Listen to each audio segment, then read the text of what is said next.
Hey everyone, welcome back to All About April. The time has come for me to finally share my top 10 reads of 2024. However, I'm going to be breaking it up into two parts. Today's episode is going to be focused on books 6 through 10, and then next week's episode will be focused on books 1 through 5. Nonetheless, I have a very good list of books. I will tell you, over the past couple of weeks, there were some books that made it into the top 10, and I'm happy that they did. I had a wonderful reading year. I had some great new to me authors, and now I'm happy to be sharing them with you. So without further ado, let's hop into my top 10. Beginning with one of the last series that I read, the Capone series by Jaquel J. Typically, when I see people talk about books that are all over, I'm kind of like, because y'all be lying sometimes. However, this time, y'all were not lying. I absolutely love this story. And let me tell you, I loved it because I felt like the characters were well developed. You had Capone, obviously the main character. You also had Aaron, the FMC, and his love interest. And then you had multiple side characters. And each of them, you just felt the dynamics of them throughout this story. And I felt like Jaquel J did such a great job of having them to explain their stories, because in some instances they had individual characters, because I love a good dual POV story, but seeing them have those moments was absolutely incredible. It is a trilogy.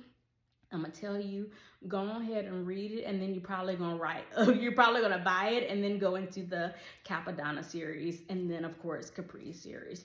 Just wonderfully written, and all the themes, all the characters. I love it, and I'm still thinking about them.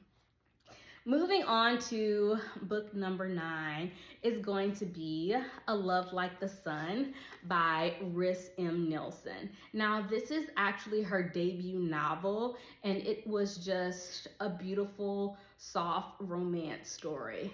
Lanaya and Isaac are actually friends. They've been friends for a very long time, but they're also secretly in love with each other. So an opportunity presents itself because Lanaya's store is falling under. So they decide to fake date. And if you know anything about me, I love me a good fake dating story.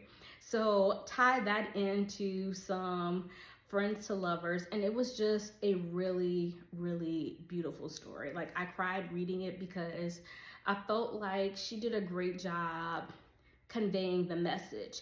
The other piece of this is not a dual POV story, but I do feel like the intention and the romance within the story was beautifully written. So just coming in strong with a debut novel, and this is not a book to just get from the library. This is a book to purchase.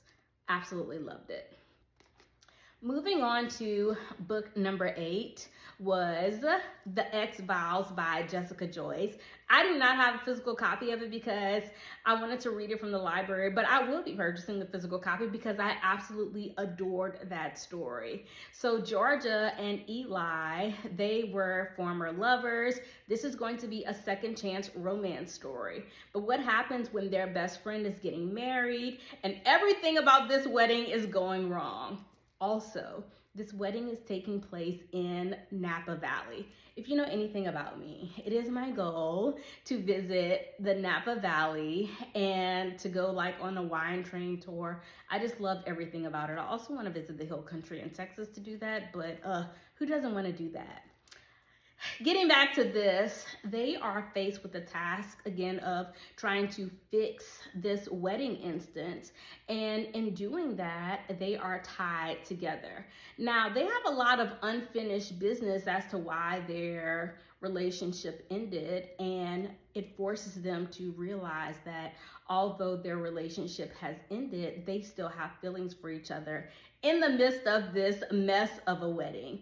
And that's what Jessica Joyce does very well. You get to feel exactly how Eli and Georgia are still just yearning for each other while still also trying to fix something for their best friend. There's love, there's romance, there's friendship. It's just all tied together, which just makes this a beautiful story, especially on vacation and a place that I love. So please, please, please check this one out. Moving on to book number 7 is going to be Soul Ties. Now, this has hit the booktop streets early this year, and I read it, and then I went on ahead and I got the physical copy because OMG. I will tell you that Jihad and Sienna's story, it still sits with me. And it sits with me because when you think of soul ties, you know that people are, obviously tied to each other. But Jihad is legally and lawfully married to Leighton Child. But he is yearning and feeling for Sienna and vice versa. Now, another big piece of this, because a lot of people are like, I don't like the book, it's a cheating trope. It's not really a cheating trope. What happens when you're with someone and everything is going wrong? One of the things as humans that we really don't want to ever discuss is the fact that sometimes that's not your person. You married to them, you with them, you've been with them for 10, 15, 20 years. That's not your person. And it's okay to make the decision to walk away from that situation, especially when absolutely nothing is going right. You can't have kids, nothing in the house going right, just all the no's. And that is the part where Sienna, Leighton, and Jihad are at. So yes, I highly recommend that you read this story, but you read it with an open mind, because I feel like Miss Candace went to a place that so many of us are afraid to discuss openly, but she really, really nails it. And that's why I had to put it into my top 10 reads. Now, the last book for this particular episode is going to be Bitter and Sweet by Rhonda McKnight. This was also a book club read for my book club this year, and I love the story. I have grown to really love and appreciate intergenerational family stories, and this story also had a dual timeline within it. I'm gonna go ahead and say this, and I've said it before. I think that Rhonda McKnight is one of the best at writing dual timelines. I also love the history aspect that she has in this book for South Carolina. Y'all know I love the history of South Carolina.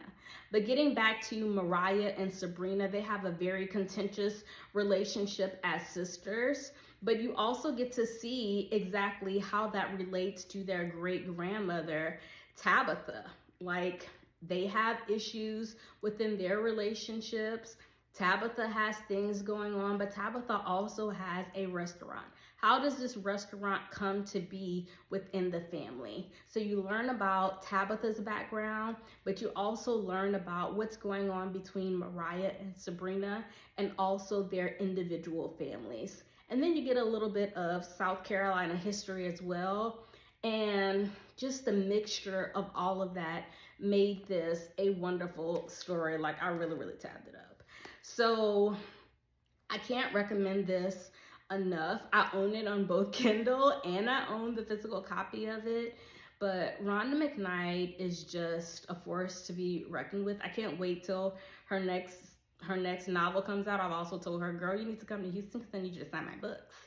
So it was definitely a joy to read her as a new to me author, because I felt like the whole connection of this story was just oh so beautiful. And that is going to end today's episode. I hope you enjoyed books 6 through 10. Let me know if you've read any of these books. If you plan on reading any of these books, go on ahead, chat with me in the comments. I cannot wait to hear from you. Don't forget, next week I will be hopping into books 1 through 5. So get your money ready, okay? Make sure you get your gift cards for Christmas because I'm coming with it. And until next time, bye y'all.